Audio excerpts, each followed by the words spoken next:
Hello everyone, हम लोग आज बात करेंगे articles of the constitution. Originally constitution में 22 पार्ट था, 395 आर्टिकल्स था और 8 शेड्यूल था। लेकिन समय के साथ क्या हुआ कि कुछ आर्टिकल्स रिवील्ड हो गए, कुछ नए आर्टिकल जोड़े गए, तो अभी आर्टिकल्स की संख्या बढ़ के अराउंड 465 के आसपास है और शेड्यूल 12 है।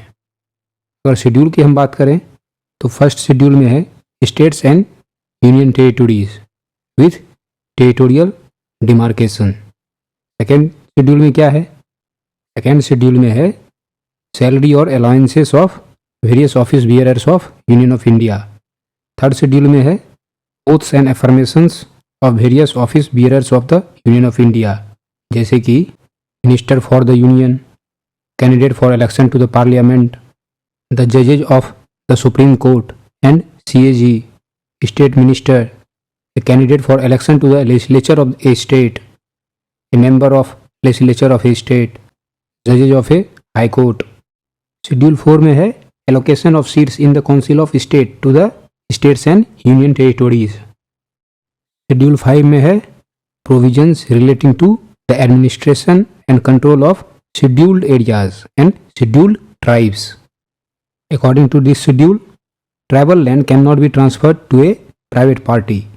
सुप्रीम कोर्ट ने भी Samatha versus state of Andhra Pradesh case में डिक्लेयर किया कि transfer of tribal land to private parties for mining is unconstitutional. Six schedule में है provisions relating to the administration of tribal areas in the states of Assam, Meghalaya, Tripura and Mizoram. Seventh schedule क्या है? इसमें division of powers दिया हुआ है between union and the states. इसमें 3 list है, एक यूनियन लिस्ट, एक स्टेट लिस्ट और एक कंकरेंट लिस्ट। यूनियन लिस्ट में जो भी सब्जेक्ट्स है उस पर कानून बनाने का अधिकार केवल सेंट्रल गवर्नमेंट को है। इस लिस्ट में कुछ सब्जेक्ट्स को हम लोग जान लेते हैं: foreign affairs, radio and television, stock exchanges and future market, share market, post office, banking, census, insurance, defence, corporation tax, railways. बात करते हैं स्टेट लिस्ट की। स्टेट लिस्ट में जो भी सब्जेक्ट्स है इस पर कानून बनाने का अधिकार केवल स्टेट गवर्नमेंट को है।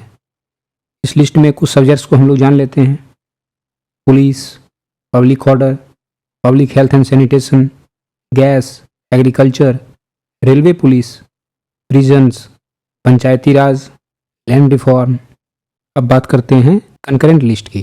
इस लिस्ट में जो भी सब्जेक्ट्स है इस पर कानून बनाने का अधिकार सेंटर और स्टेट्स दोनों को है, जैसे economic and social planning, population control and family planning, marriage, divorce, adoptions, criminal law, criminal procedure, education, electricity, forests, prevention of cruelty to animals etcetera. 8 schedule में क्या है? 8 शेड्यूल में लैंग्वेज है जिसे कॉन्स्टिट्यूशन ने रिकॉग्नाइज किया। ओरिजिनली इसमें 14 languages थे, अभी कितने हैं? अभी 22 लैंग्वेज हैं। अब बात करते हैं हम लोग 9th शेड्यूल की। ये schedule first constitutional amendment act 1951 में ऐड किया गया। क्यों ऐड किया गया? To protect laws from judicial scrutiny on the ground of violation of fundamental rights। लेकिन कोल्हो केस में, जिसे 9th शेड्यूल केस भी कहते हैं, 2007 का ये केस है, इसमें सुप्रीम कोर्ट ने कहा कि जो भी कानून 9th शेड्यूल में इंक्लूड किया गया है after 24 April 1973 are now open to judicial review. क्योंकि 1973 में केशवानंद भारती केस में सुप्रीम कोर्ट ने बेसिक स्ट्रक्चर डॉक्ट्रिन को इंट्रोड्यूस किया और जुडिशियल रिव्यू क्या है? बेसिक स्ट्रक्चर है कॉन्स्टिट्यूशन का। अब आता है 10th शेड्यूल। ये शेड्यूल 52वां कॉन्स्टिट्यूशन अमेंडमेंट एक्ट 1985 में ऐड किया गया, जिसे एंटी डिफेक्शन लॉ भी कहते हैं।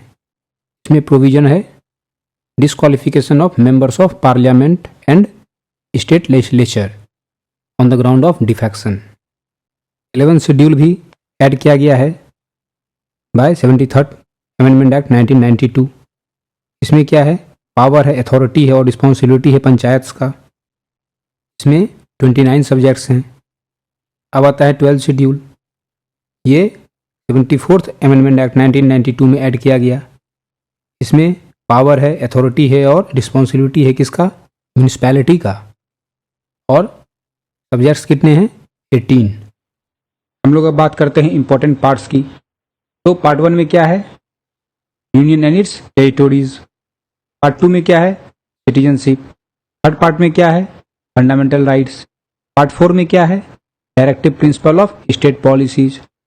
पार्ट 4A में क्या है, फंडामेंटल ड्यूटीज। से कब ऐड किया गया, से ऐड किया गया 42nd कॉन्स्टिट्यूशनल अमेंडमेंट एक्ट 1976 में। पार्ट 5 में क्या है, द यूनियन गवर्नमेंट। पार्ट 6 में क्या है, द स्टेट गवर्नमेंट। पार्ट 8 में क्या है, यूनियन टेरिटोरीज।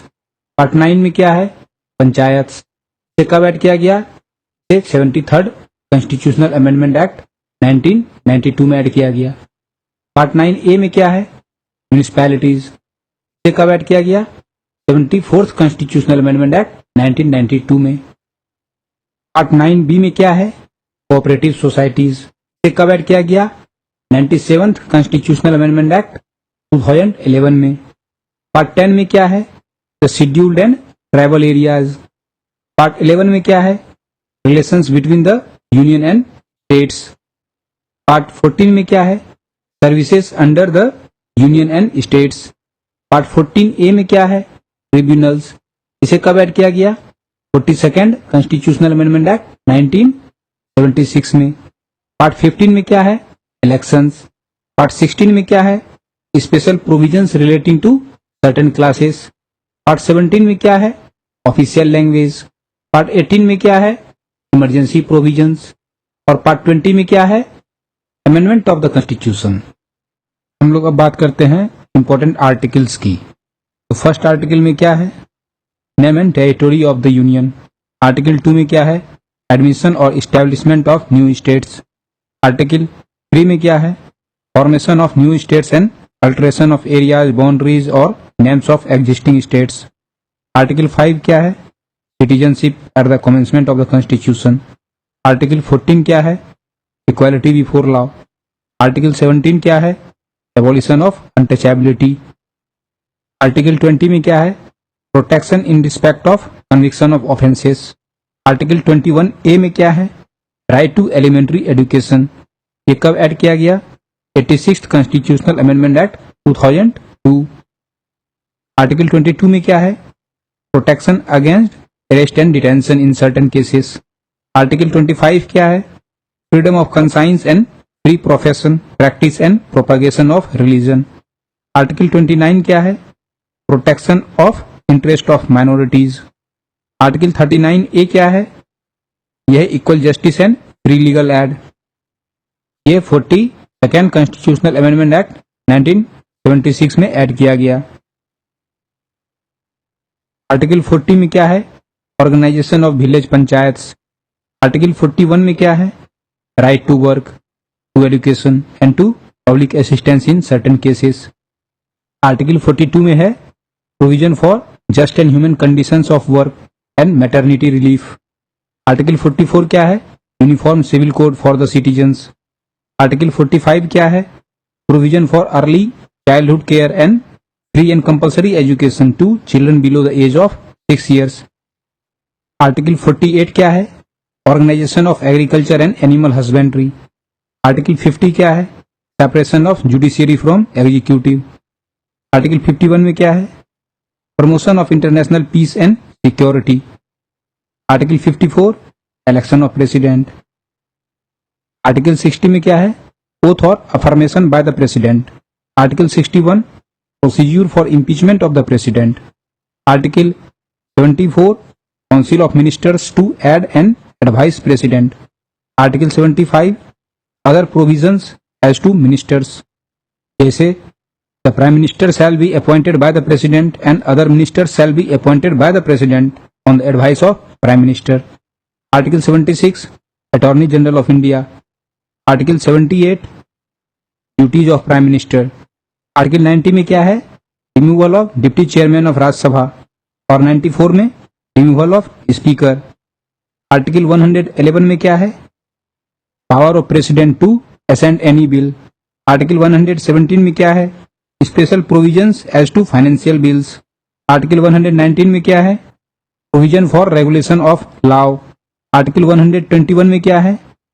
इसमें है restriction on the discussion in the parliament with respect to conduct of any जज ऑफ द सुप्रीम कोर्ट और high courts in discharge of his duties. Article 122 क्या है? Court not to inquire into proceedings of parliament.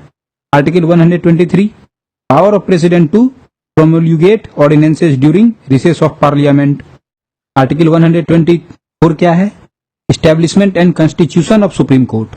Article 131 क्या है? Original jurisdiction of the supreme court.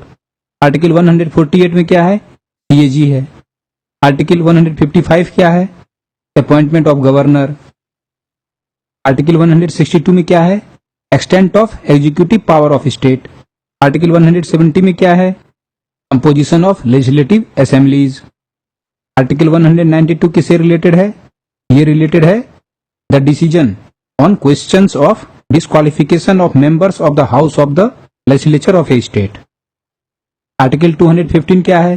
High courts to be courts of record. Article 222 transfer of जजेस from one high court to another high court. Article 226 writ jurisdiction of high courts. Article 227 high courts power of superintendence over all courts. Article 239 A क्या है? Special provisions with respect to Delhi. Article 241 high court for union territories. Article 243 A Gram Sabha. Article 243 Z committee for district planning. Article 263 provisions with respect to an inter state council. Article 280 finance commission. Article 312 all India services. Article 315 public service commission for the union and for the states. Article 320 यह function of public service commission. Election commission किस article में है? 324। 326 में क्या है? Adult suffrage. Article 330 में क्या है? Reservation of seats for scheduled castes and scheduled tribes in the house of people. Article 338 में क्या है? National commission for scheduled castes. 338 A में क्या है? National commission for scheduled tribes. Article 338 B में क्या है? National commission for backward classes. Article 351 में क्या है? Directive for development of the Hindi language. 352 में प्रोक्लेमेशन ऑफ इमरजेंसी। 356 में provisions in case of failure of constitutional machinery. Article 360 में क्या है? Provisions as to financial emergency. Article 368 में क्या है? Power of parliament to amend the constitution. Article 371 में क्या है? Special provision with respect to the state of Maharashtra and Gujarat. Article 371 A में क्या है? Special provision with respect to the state of Nagaland. 371 B में किस स्टेट के लिए प्रोविजन है? आसाम के लिए। 371 सी में किस स्टेट के लिए प्रोविजन है? मणिपुर के लिए। और 371 डी में किसके लिए प्रोविजन है? इसमें है आंध्र प्रदेश के लिए। इस तरह से हम लोगों ने क्या किया? लगभग सारे इंपॉर्टेंट आर्टिकल्स को कवर कर लिया, लेकिन कुछ रह गया, जैसे फंडामेंटल राइट्स का, डीपीएसपी का, फंडामेंटल ड्यूटीज का। तो इसमें क्या है कि इसके सारे आर्टिकल्स ही इंपॉर्टेंट है, इसलिए उस पर हम लोग अलग से चर्चा करेंगे। तब तक के लिए थैंक यू।